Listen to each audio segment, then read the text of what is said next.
Hello guys, Flexile here. So today I'm gonna show you how to make a track in the style of Dr. Disrespect. Yeah, so I was kinda surprised. He is also a singer, besides his amazing streaming career.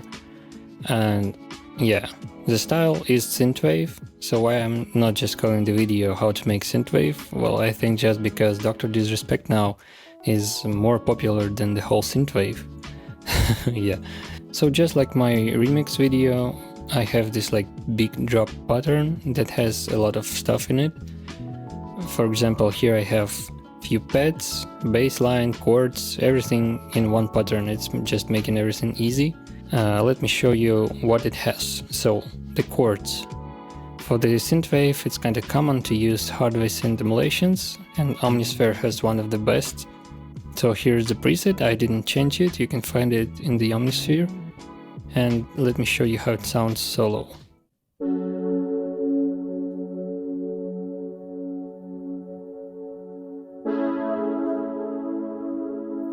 I'm also layering it with this like Reese bass pad. Let me show you how it sounds.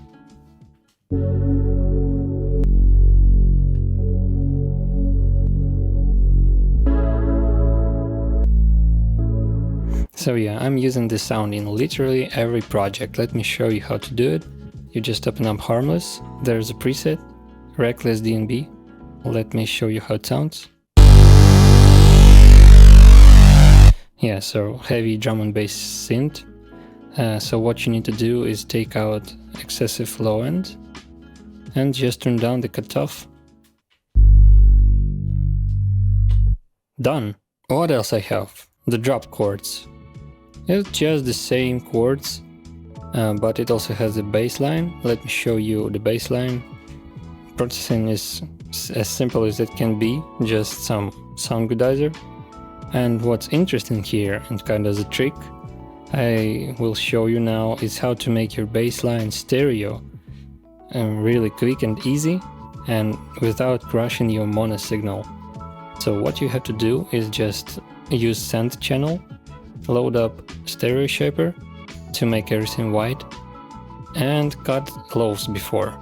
So what's happening here is that bass channel is sending signal to stereo channel.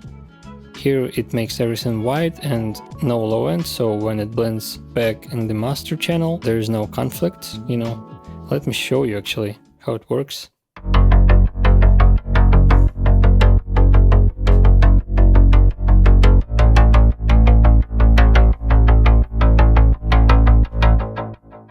So yeah, as you can hear, it's really white, it's really nice, and the mono signal is still there. For the chords, I have just some EQ, and the key element here is the chorus. As you can see, 65%, a lot of chorus. Kind of essential for the synthwave. It adds this like old retro feel to it.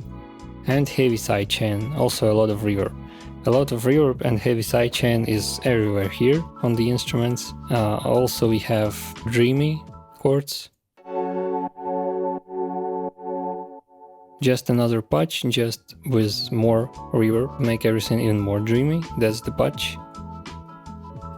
Processing is just cutting low end, as you can hear, just like my previous video about remix. For Usher Postman, no crazy plugins, no crazy processing, no like heavy chain processing. Also we have this lead here. It's really bright, but I have RC20 plugin here.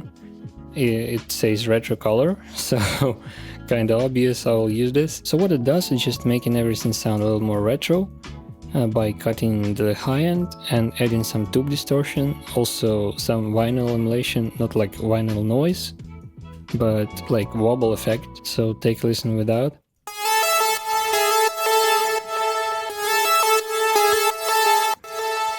So yeah, it sounds great, but it sounds like too modern.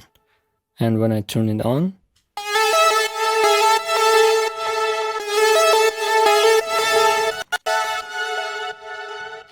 yeah, a lot more synth-wavy.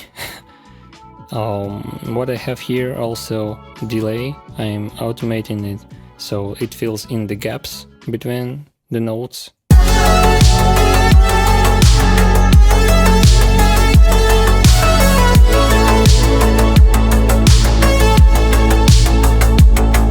Yeah, simple trick, but if you ever felt like you have these gaps that you need to fill with something, just use delay. Usually it helps. So, also vocals, obviously. These vocals are actually from one of his tracks. I just used splitter to split the vocals from the music. It has all this like weird background noises, but for the reference I think it's fine. Also, I had to pitch it up and process so we not get copyrighted. It sounds like this. It's out of my head, but I'm still in control. Yeah, kind of weird noises, but you can't really hear them in the mix. So, moving on to the drums, as you can see, hi-hat loop sounds like this.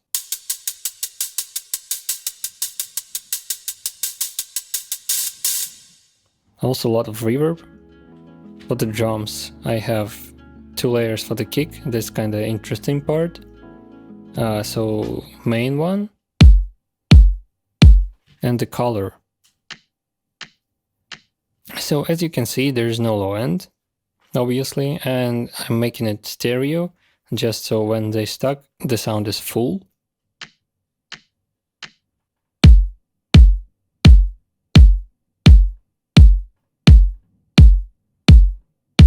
Yeah, it's pretty cool trick. You can use this in any style. If you want your kick stereo for some reason, you can do it like that.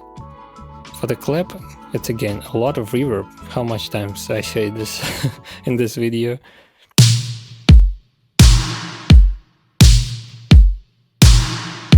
Okay, so the last part that I want to show you, this fill. I made it from one shots, just simple tom. Yeah, and this little guy. So the processing on it is pretty simple. Just panning from left to right to emulate kinda like the drummer does it in a real drum kit. So yeah, I think that's it for the track. If you have some questions about this track, just drop down a comment. I'll try to answer. And if you have suggestions for the style or for the sound or for the artist, let me know and I'll make a video on it. Okay, let me play back the full result and I'll see you on the next video. Bye!